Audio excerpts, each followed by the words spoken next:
Hola,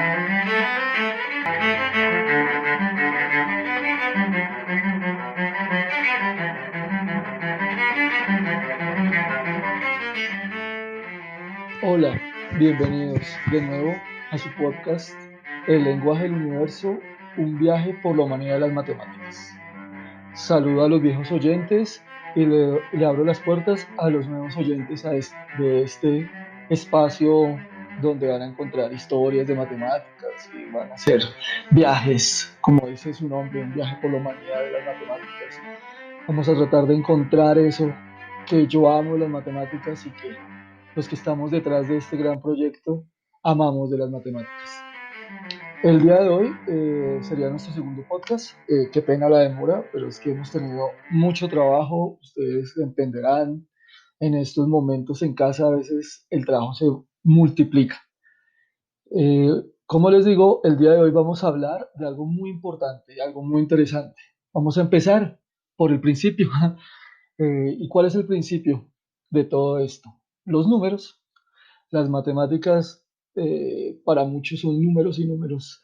Y los que estudian algunas materias o algunas carreras buscan que no tengan números. A veces no dicen, no quiero que tenga matemáticas, dicen, no quiero que tenga números. Eh, Hacen un símil entre matemáticas y números. Por lo tanto, hoy hablaremos de lo que es el número, ¿listo? Y pues como siempre, a mí me gusta empezar hablando de dónde viene la palabra número. ¿Qué es eso de la palabra número? ¿Por qué le decimos número a los números? Entonces voy a leer la etimología. ¿De dónde viene? ¿Listo? Entonces empezamos. La palabra número viene del latín numerus.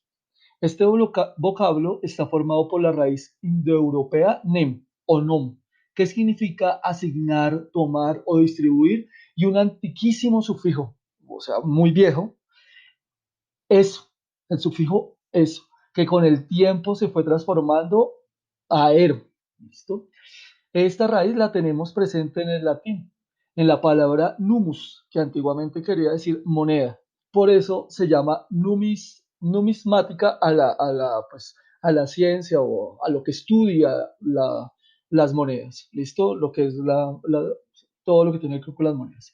Y en muchas otras lenguas indoeuropeas, como en avéstico, irlandés antiguo, anglosajón, islandés, lituano o letón, en griego desarrolló el vocablo nomos, que quiere decir ley o norma, costumbre, como en, miren, economía, que tiene ahí el vocablo nomos, y agrónomo, o la palabra nomisma, que también quiere decir moneda, y el verbo nemo, que es distribuir, como el de viaje Nemo, así como el nombre de la diosa Némesis, en principio vinculada a la justicia y a la equitativa distribución, y más tardíamente considerada especialmente la diosa de la venganza. Del nombre griego de la diosa se deriva el nombre del varón, Nemesio. ¿Sí? Como el estadio Nemesio Camacho el Campín, aquí donde juegan fútbol. Entonces ya sabemos de dónde viene la palabra número, ¿sí? De asignar, tomar, ¿sí? De todo lo que tiene que ver como con norma, con distribución. Entonces, por eso nosotros tenemos la palabra también nombre. Yo creo que ahí también tiene que ver mucho ese prefijo. Prefijo es lo que está antes de las palabras y sufijo lo que está al final de las palabras. Yo no soy de español, el profe de español que escuche esto nos colaborará y hará comentarios sobre mis errores de esto.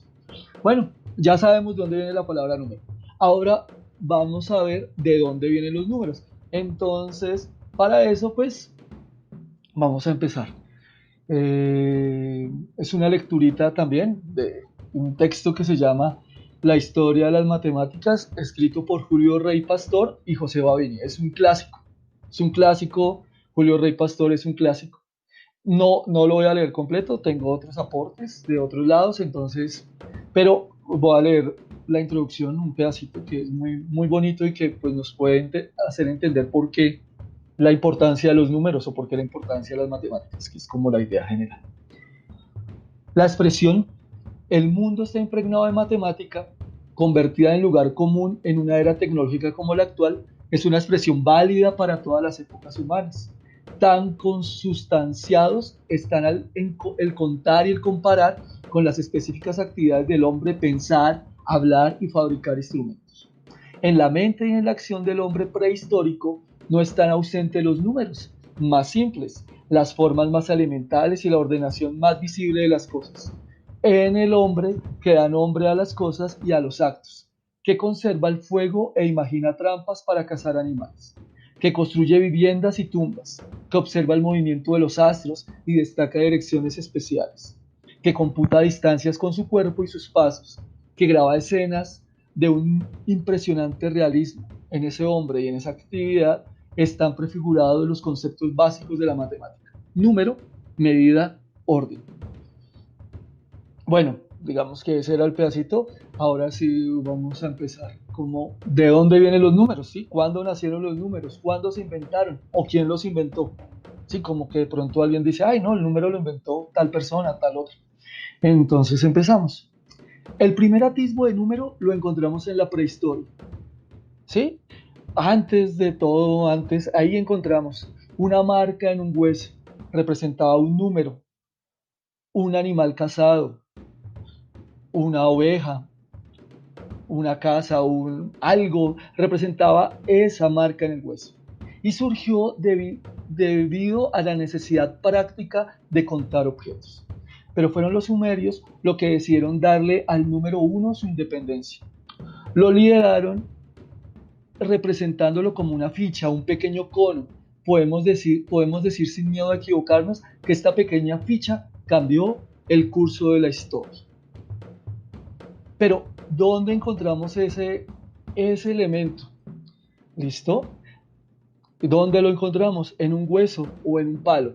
Solo se podía añadir, sumar, pero con el uso de estos conos también se podía restar. ¿Listo? Habían inventado la aritmética. En el cuarto milenio antes de Cristo, en Mesopotamia es un pueblo muy importante para todos nosotros. Se dice que ahí surgió gran parte de toda nuestra humanidad, de todo lo que somos como hombres, nació ahí en Mesopotamia, hasta las leyes y todo, donde abundaba la arcilla. Unos pequeños guijarros representaban cantidades numéricas. De esta forma podían contabilizar sacos de trigo o cabezas de ganado. Entonces, en las ciudades era necesario almacenar y repartir el grano. Tenían que averiguar cuánto le tocaba a cada uno y esto requería de la aritmética. Podemos atribuir el invento de las matemáticas a la vida. Seguramente fueron los números las primeras cosas que se escribieron. Los conos se guardaban en bolsas de arcilla que luego se sellaban. Hacían marcas en las bolsas para saber cuántos conos habían adentro. El único inconveniente es que para saber el número había que romper el cuenco. Solventaron el problema dibujando símbolos en una tableta de arcilla y cosiéndola después. Se han encontrado miles de tablillas donde los contables sumerios registraban sus cálculos. Acá nace la contabilidad, una ciencia muy importante hoy en día, ¿sí? Los contadores, los que llevan las cuentas, tanto que se llaman contadores como si llevaran cuentas. No son los que cuentan historias, pero también cuentan historias de los números. En ellas se puede comprobar que a partir del año 2000 a.C., los sumerios inventan un sistema numérico posicional de base 60. Es decir, contaban de 60 en 60. Este sistema sexagesimal se emplea hoy para medir el tiempo. Bueno, pero ¿hay algún sitio donde no se cuente, donde no se hayan utilizado números nunca? ¿O antes? Sí hay un sitio, y este sitio se encuentra en Australia. Son los aborígenes Warlpiri. Ellos no utilizan número, solo tienen una palabra para decir uno. A la pregunta de cuántos nietos tienen, responden con muchos y nombran. No tienen el concepto de número, no dicen tengo 3 nietos, tengo 2 nietos, no. Uno y los nombran. Muchos, existe el concepto de muchos. No han necesitado un sistema numérico, posiblemente tan poca gente viviendo en el mismo lugar no los ha necesitado. ¿Listo? Pero con el tiempo, los números fueron llegando a otras culturas. Y uno de las grandes culturas que aportó a los números fueron los egipcios, que al contrario de las tablillas babilónicas, ellos usaron el papiro. El papiro es un papel, ¿sí? Se llama papiro. Y eran los papiros egipcios que se enrollaban, ¿listo? Pero resistían poco el paso del tiempo. pues imagínense, un papel de esa época se rompía con facilidad. Sin embargo, imagínense, sin embargo, algunos han llegado hasta nosotros. Los más importantes, y uno de los más importantes, es el papiro de Rin, del cual la profe Andrea Rátiva, la profe de matemáticas, nos hablará más adelante. ¿Listo? Ahí se encontraron ciertas cositas y hablará del papiro de Rin. No nos explicará muchas cosas, solamente un evento en particular que hay ahí. Este papiro se encontró hacia 1650 y el de Moscú en 1890. En ellos aparece una colección de más de 100 problemas que nos muestran una variedad de información de las brillantes matemáticas egipcias. Su sistema de numeración era aditivo, base 10 y no posicional. Pues de pronto para los que están escuchando esto y no entienden o no comprenden más que es posicional, es que los números tienen un valor de acuerdo al lugar que ocupan, ¿sí? No es lo mismo el número 9320 que el número 2390. Des en cuenta, tenemos los mismos números ubicados de formas distintas. 2930, el 3920. Podemos cambiarlos y cada vez que los ubiquemos van a tener un valor distinto, ¿listo? Cada número, porque dependen de la posición que ocupan, ¿sí? Es como las palabras, ¿sí? O sea, yo puedo cambiar la letra de un lugar y la palabra cambia.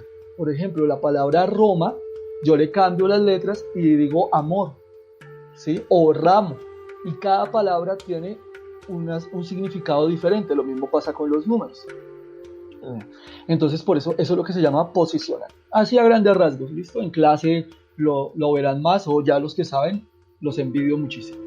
Los símbolos para representar las potencias de 10. Ellos representaban en potencias de 10, ¿listo?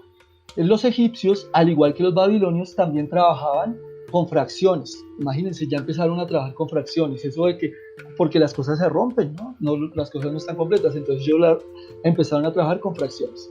Pero lo sorprendente es que solo utilizaban fracciones cuyo numerador era la unidad. El papiro de Rin incluye una tabla de conversión de partes de la unidad a estas fracciones. Es el equivalente, con más de 3000 años de antigüedad, de nuestras tablas de multiplicar, solo que para trabajar con fracciones. Aquí hay algo importante. Nosotros hablamos del 10, ¿sí? Empezamos a hablar del 10. Entonces, vamos a hablar de unos números que llaman números corporales.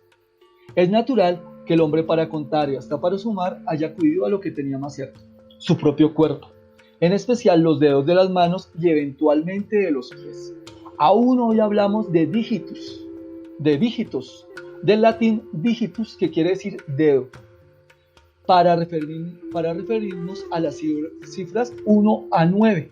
Inclusive los antiguos romanos hablaban de numerarse por dígitos, contar por los dedos. También el primitivo y el niño cuentan con los dedos. No cuentan los dedos, cuentan con los dedos. Este cálculo digital se ha extendido y convertido en un cálculo corporal, como ocurre con ciertos pueblos primitivos que además de los dedos de las manos y de los pies utilizan otras partes del cuerpo para contar y sumar, mientras que el cálculo digital mismo, mediante simbolismos adecuados relacionados con las posiciones de los dedos frente a otras partes del cuerpo, se perfeccionó, permitiendo el recuento de números bastante grandes, como presenta en sistemas de épocas históricas, ya en la antigüedad y hasta en los tiempos medievales. Me enredé, pero bueno. Lo que quiere decir es que nosotros contamos con los dedos. Hay algunas culturas que han logrado contar más de 10, entonces utilizan algunos cierres de manos particulares, utilizan la cabeza o hasta los ojos, y los números se vuelven unos números corporales, porque es lo que más cerca tenemos. ¿Listo? Seguimos. Ahora vienen los números romanos, ¿sí? Esos que son tan raros. El sistema de numeración romano, esas cifras que vemos en muchos monumentos, no es una herramienta buena para el cálculo. Es decir, no sirven para sumar y hacer operaciones como multiplicaciones o divisiones. Utiliza letras del alfabeto y no es posicional. Démonos cuenta que estos sistemas hasta el momento no eran posicionales. Lo que significa que cada símbolo vale siempre lo mismo. No importa dónde lo coloquemos, siempre va a valer lo mismo. Con ese sistema era casi imposible desarrollar algoritmos sencillos para realizar operaciones elementales como la multiplicación. En la época del Imperio Romano se introduce la barra horizontal sobre los signos, para indicar que este número está multiplicado por 1000. Es decir, tenemos un signo y arriba le ponemos una rayita. Ya, con esa rayita encima quiere decir que son 1000. Y un rectángulo sin base por encima de la cifra para indicar que ese número está multiplicado por 100.000. ¿Sí? Bueno, y ahora vemos cómo se representan los números romanos. Recordémoslos. El 1 es un palo, el 2 son 2 palos, el 3 son 3 palos, todos verticales. ¿Listo? Verticales es de arriba hacia abajo. O si lo viéramos en términos geográficos, de norte a sur. Eso es vertical. 4 es un palo y una B. 5, el 5 es una B. Y así sucesivamente los números van, pero entonces vamos a hablar de algunos. El 10 es una X, el 50 es una L, el 100 es una C, el 500 es una D mayúscula y el 1000 es una M mayúscula. Todos estos números son letras y es un poco complejo. Hoy se utiliza muchísimo, sobre todo cuando sean las fechas de muertes, no sé, en algo. Todavía se utiliza en varias cositas. En este momento mi memoria falla. Más adelante de pronto me acordaré y diré, para esto se utilizan los números romanos. En Italia, miren que los números tienen características, los números tienen cosas. Por ejemplo, el martes 13, el viernes 13, hay números como el 666. Los números empiezan a tener identidad de ellos mismos. Ellos tienen vida como si fueran seres mágicos, ¿sí? Porque nosotros los seres humanos siempre estamos ligando todo a la magia, ¿sí? Ejemplo, ustedes cuando nacieron, qué día nacieron, en ese momento cómo estaba la luna, cómo estaba el sol, y se crea todo lo que es la astrología, ¿sí? Eso tiene que ver con los números.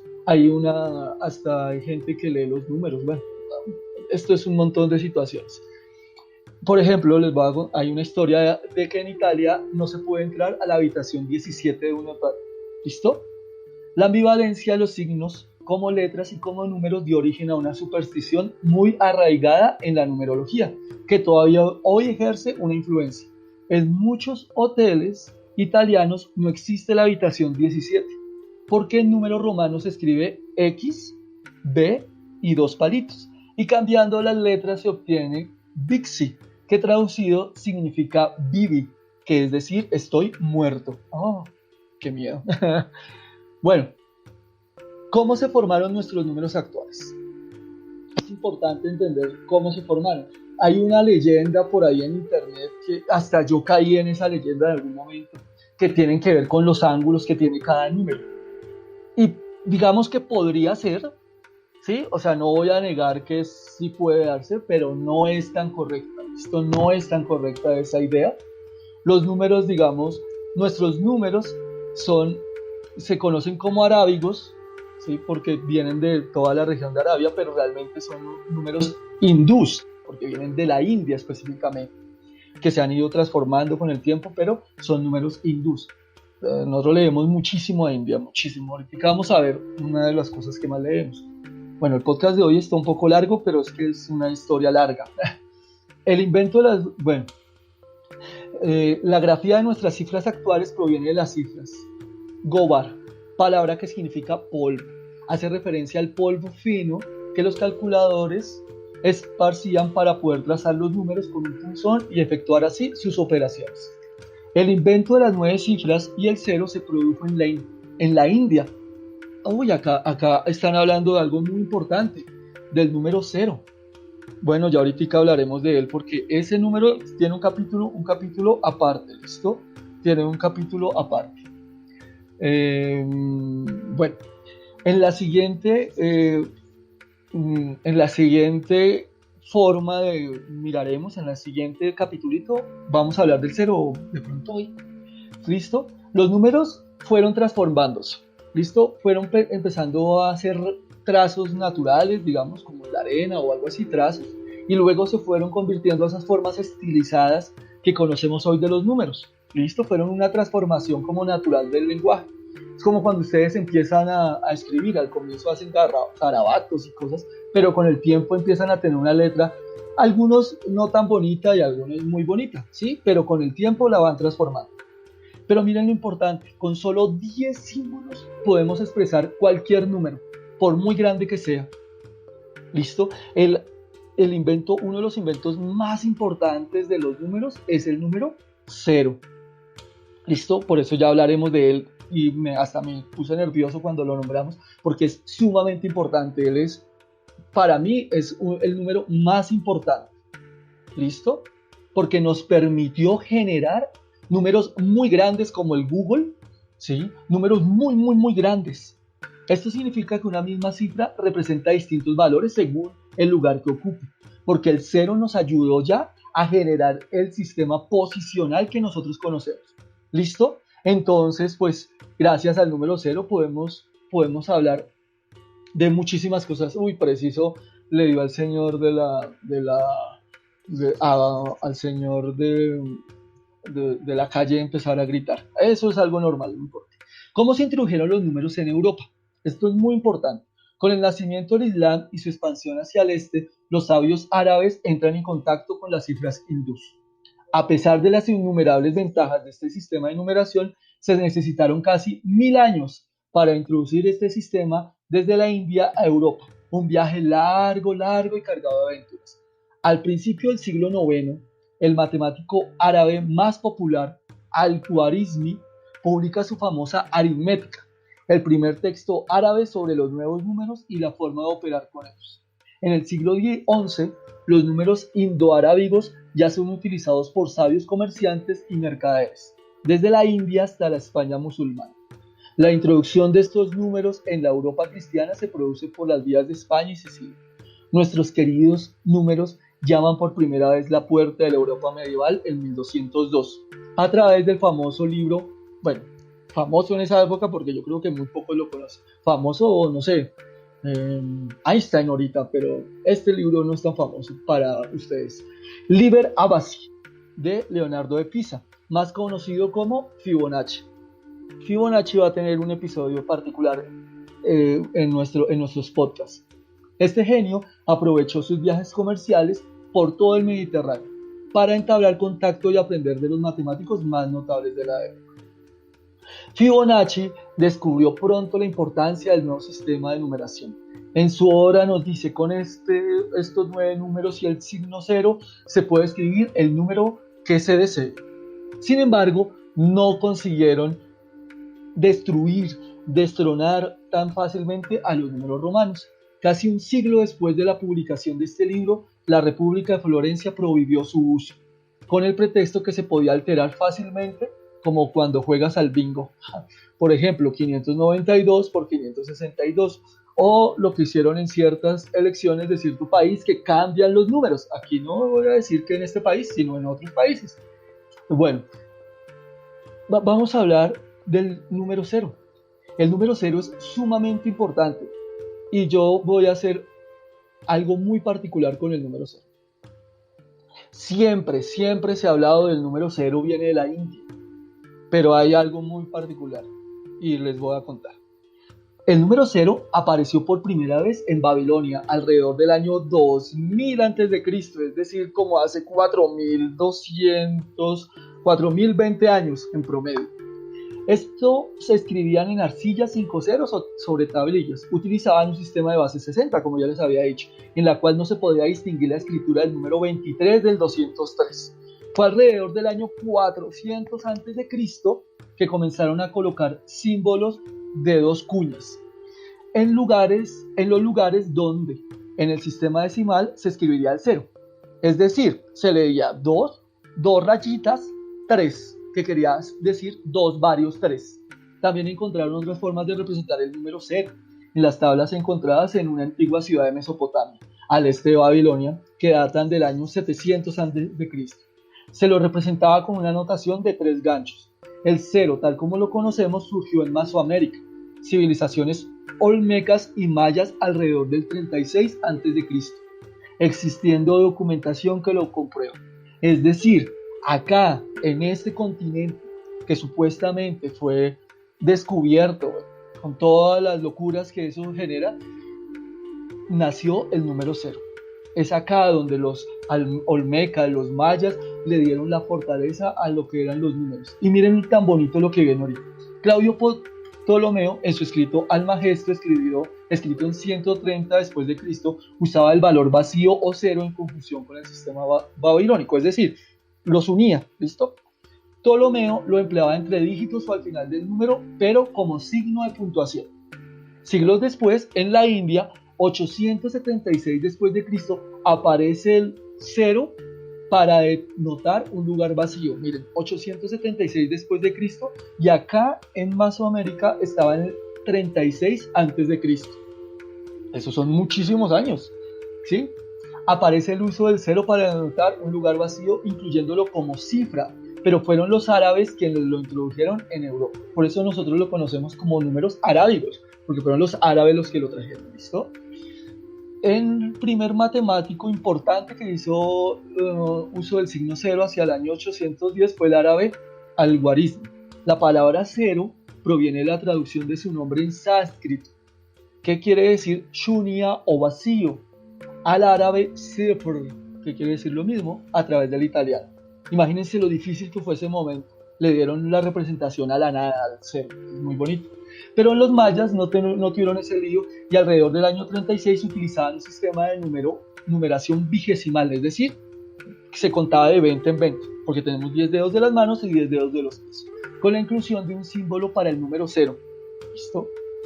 Este símbolo era muy, muy interesante, porque en el mundo precolombino que considera el tiempo concreto, no debe sorprendernos que el concepto de cero no represente la nada como nuestro cero. Es decir, para ellos el cero no era la nada, era para ellos significaba. El símbolo cero entre los incas y mayas es algo tangible. Es un colgante sin nudos para los incas, es un caracol para los mayas y una mazorca para los aztecas. Representa, ¿sí ven tan bonito? Según investigaciones realizadas, se observó que en el antiguo idioma náhuatl no había una palabra para decir cero, pero sí había un lugar para el cero, porque de acuerdo con la manera de contar los días pasados, el cero era el primer día de la semana generando el resto. Además, la luna parece haber sido la diosa del cero en Mesoamérica, con toda su carga de fertilidad. Así como también los otros símbolos, el caracol y la mazorca, estaban conectados con la fecundidad terrestre, que a su vez estaba relacionada con la luna. ¿Listo? Esto significa que para ellos el concepto del cero no es igual a la nada, sino que equivale a algo que antes era y el momento falta. Qué bonito, ¿no? El cero es algo que existió pero ya no está. Y al momento falta. Ejemplo, la luna nueva. Es decir, no solo el principio y el fin de una cuenta, sino el centro y la madre de todas las cosas. Y eso genera el tiempo. Qué bonito. De verdad, yo leo eso y me parece muy, muy, muy, muy lindo eso del concepto de ser. Hay una noticia complementaria que les voy a leer. Dice, los peruanos utilizaban unas cosas que se llaman los quipus. ¿Listo? Es un dispositivo semejante para contar. Es el fundado en las cuerdecillas con nudos, de los cuales el más conocido es el quipu, del quechua quipu, que quiere decir nudo peruano, con el cual mediante un sistema de cuerdas de distintos colores, con nudos en números y en disposiciones diferentes, los antiguos peruanos, sin disponer de escritura, realizaban un cabal sistema de numeración escrita que les permitió registrar cuánto dato de utilidad para el Estado podía registrarse, gracias, claro es, también a la prodigiosa memoria de sus calculadores. Es importante entender que nosotros usamos números que no son nuestros, que vienen de otros países, que nos los fueron inculcando. Y por eso pues hablamos de la historia de esos números. Pero también es importante reconocernos como americanos, como mesoamericanos y entender que también ellos contaban y tenían un sistema de numeración hermosísimo, que significaba, estaba conectado con la naturaleza. ¿Listo? La diferencia entre unos y otros. En Europa se contaba para contar la cantidad, acá se contaba para entender la naturaleza, la relación con el otro, con nuestro mundo. Es muy bonito eso.